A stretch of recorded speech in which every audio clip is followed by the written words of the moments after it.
이재명 한번 믿어봐. 널 위해 준비된 일 잘하는 참된 이재명 거리에서 이재명 후보의 당선을 위해서 열과성을 다해주신 당원 동지 여러분, 그리고 시도 의원님, 그리고 운동원 여러분들께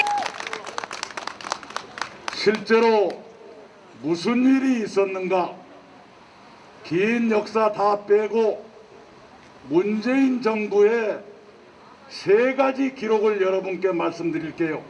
신문 방송에 안 나는 얘기만 해드릴게요. 첫째, 대통령 측근과 친인척의 비리가 없는 최초의 정부가 문재인 정부입니다. 무슨 소리냐 하실지 모르지만 곰곰 생각해 보시게요. 김영삼 대통령님 금융실명제 실시했고 군대 하나회를 해체해서 군인들이 정치 개입 못하게 했어요. 위대한 대통령입니다. 그러나 아드님 때문에 많이 속상했잖아요. 김대중 대통령 업적이 한두 가지가 아니죠. IMF 세계에서 가장 빨리 극복하고 그 와중에 IT 강국 만들고 한류 만들고 복지 시작했어요.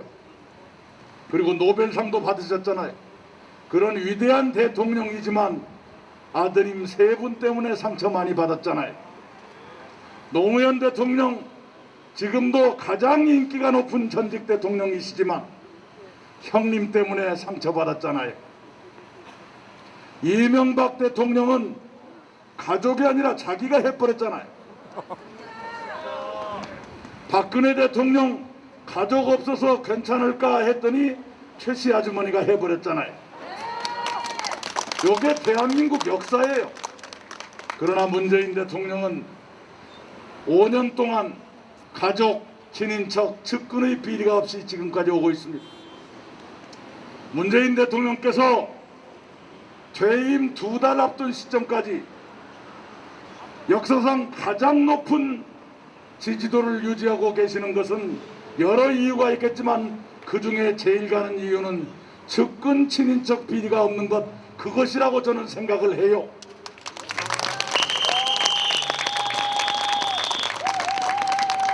두 번째 기록은 농민 시위가 없는 최초의 정부입니다. 여러분, 시골이 고향인 분들은 다 아세요. 해마다 가을 농사가 끝나면 군청마당, 시청마당에 나랏가마니 쌓아놓고 농민들이 시위를 했어요. 그것을 야적시위라 부릅니다. 어떤 농민들은 고속도로에 나락 다 뿌려놓고 버스 못 다니게 했어요. 그런데 지금 그런 농민들의 시위가 없는 지 5년째 됐습니다.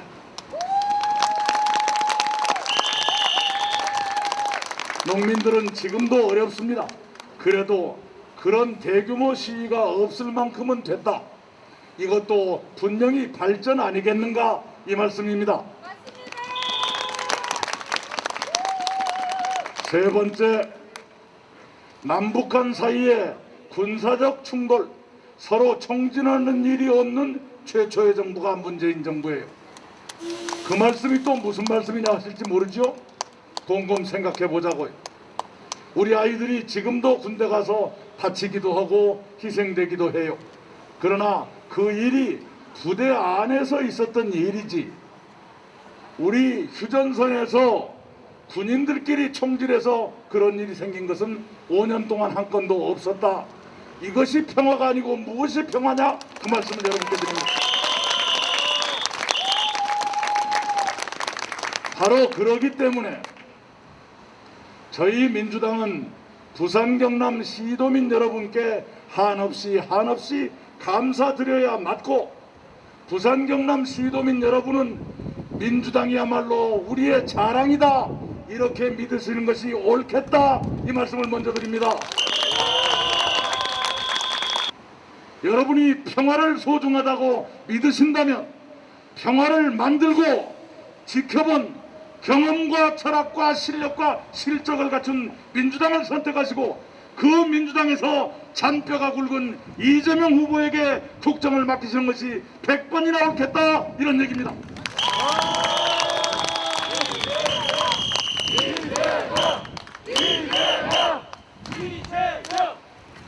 그런데 이런 요상한 사람들이 있어요. 평화가 중요하다고 말하면 저 사람들은 안보에 물컹할 것이다, 이렇게 생각하는 사람들이 있어요. 그 사람들이 다 어디에 모여 있는지 아세요? 국민의힘에 모여 있어요. 안보를 크게 떠들어야만 안보를 잘할 것처럼 행세하는 사람들도 있어요. 그 사람들이 어디 모여 있죠? 그쪽에 모여 있어요. 그런데 평화 안보는 두 가지가 아니라 하나예요. 평화도 유지하면서 안보를 강화해야 하고 안보를 강화하면서 평화를 유지해야 해요. 그 두 가지를 다 잘한 정당이 어디냐? 그것도 민주당입니다. 간단히 말씀드릴게요. 김대중 대통령 분단 이후 처음으로 남북정상회담 시작했죠. 금강산 관광 시작했어요. 그 와중에도 북한이 연평도를 2번이나 공격했습니다. 그것을 1차 연평해전, 2차 연평해전 여기 불러요. 지금 민홍철 의원이 장교 출신이신데 제가 잘못 말하다가는 큰 거 다칠 거예요. 그래서 저것이 괜히 아는 척하다가 망할 수가 있거든요. 그래서 내려가시라 그랬어요. 제가 눈치 보여서. 그런데 그 연평해전 2차례 김대중 대통령이 어떻게 했느냐? 북한의 도발을 단호하게 응징해서 2차례 전쟁 모두 완전하게 승리함으로써 북한을 아무 소리도 못하게 만든 것, 그것이 김대중 정부였습니다.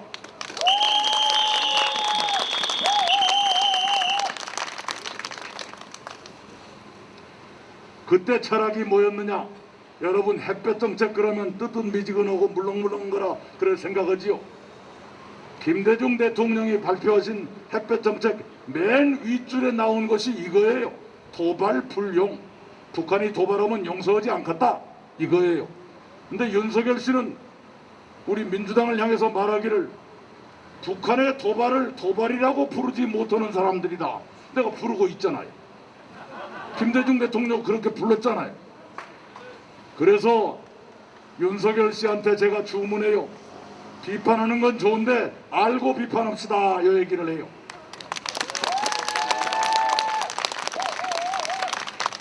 문재인 대통령은 어떻게 했느냐? 남북정상회담 3번 했어요. 그리고 취임하시자마자 제일 큰 숙제 가운데 하나가 평창 동계올림픽 하는 거였어요. 그 당시에 북한이 핵실험하고 미사일 쏘아대고 그런 상황이었습니다. 평창 동계올림픽이 제대로 열릴 것인가? 그것조차 걱정이었어요. 평창 동계올림픽이 평화적으로 열리려면 제일 좋은 방법은 북한 선수들이 참가하게 하는 것이다. 대통령은 그렇게 판단하셨습니다. 그래서 노력을 했고 북한 선수들이 참가하게 했어요. 그랬더니 국민의힘 인양반들이 하는 말이 평창올림픽이 아니라 평양올림픽이다, 이렇게 비아냥거렸어요. 그러면 못 쓰거든요. 이 일을 되게 하려고 노력하면 도와주지는 못할 망정 뒤에서 빼뚫어먹게 이상하게 비아냥거리는 그런 태도로는 책임 있는 일을 못하는 거예요. 하여튼 평창 동계올림픽을 평화올림픽으로 성공시켰습니다. 그런다고 안보에 물컹했느냐? 반대. 한미 미사일 지침이 있습니다. 그게 뭐냐 그러면 우리가 미사일을 개발해도 미국에서 늘 간섭하게 돼 있어요. 미사일 너무 멀리까지 못 가게 해라. 미사일 너무 무겁게 만들지 말아라. 무거울수록 세거든요. 그리고 멀리까지 가야 더 안전할 거 아니요. 그걸 못하게 했어요. 그게 1979년부터 작년까지 계속 있었습니다. 그걸 완전히 없애버린 것이 누구냐? 문재인 대통령이.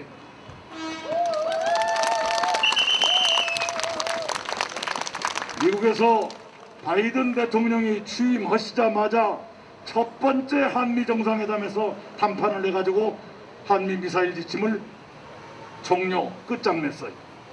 그것이 문재인 정부였습니다.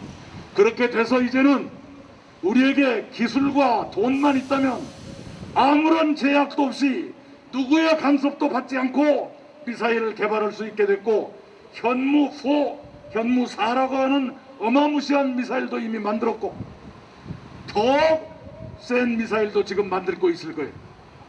그렇게 해서 여러분의 조국 대한민국의 국방력이 지금 얼마나 커졌냐, 세계 몇 등 된지 아시는 분? 6위입니다. 예, 이번 대선의 가장 큰 성과 중에 하나가 국방력에 대한 지식이 늘었다는 것, 자신감이 생겼다는 거, 요걸 거예요.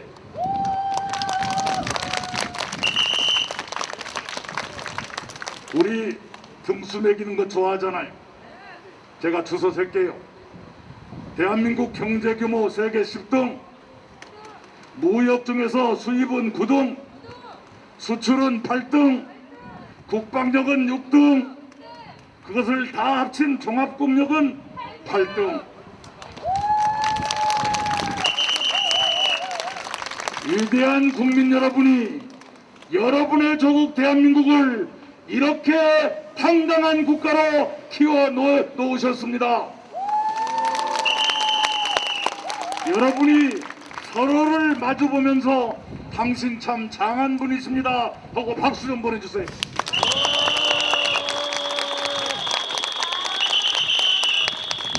저 쳐다보지 말고,